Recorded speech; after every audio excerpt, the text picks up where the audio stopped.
Okay, so here are the bones of the leg. Here is a femur, and I've kind of got them in position the way they go.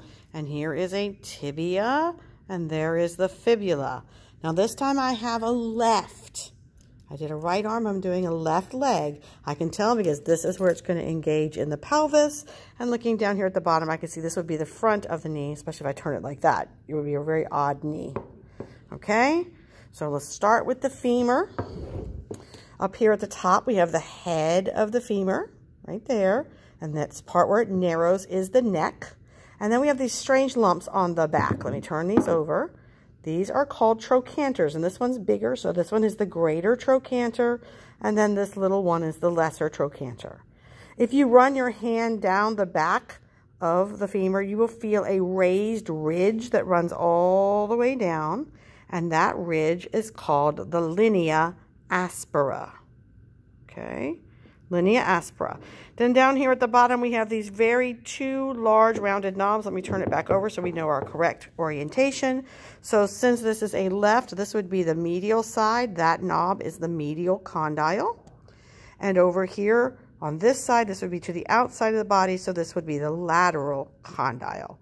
And in between those two is the intercondylar fossa. That's where the two ligaments of the knee that form the anterior and posterior cruciate shape in there would be. Here on the top surface of the patella, or excuse me, of the femur is a place for the patella, and so that is called the patellar surface. Now I've left the patella off my video here. For the patella, for my students, you just have to identify it as the patella. Okay, now, just like in the arm, how we had one bone in the top section and two bones in the bottom section, we have two bones in the lower leg and one bone in the top. The large bone here that lines up with the femur is the tibia, and it is always the medial side bone, medial of the leg. The smaller bone here is the fibula. So tibia, fibula. Okay, so starting at the top of the tibia, notice that we have two rounded parts that match the rounded parts on the femur.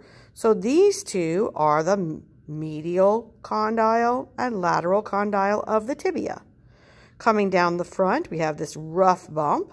That is known as the tibial tuberosity. And then we go all the way down, and we see how on one end of the tibia, it's a little longer than the other. This forms that knob on the inside of your ankle.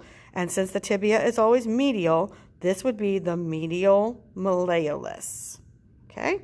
And now, for the fibula, there's not a whole lot you have to know for the fibula other than at its bottom, we have another piece that sticks down.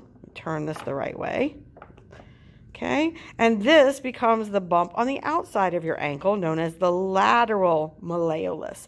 And you can kind of see that those two pieces form a little frame here. That is where the talus of the foot is going to go in. It's going to make contact with both of these bones. So these are the bones of the leg.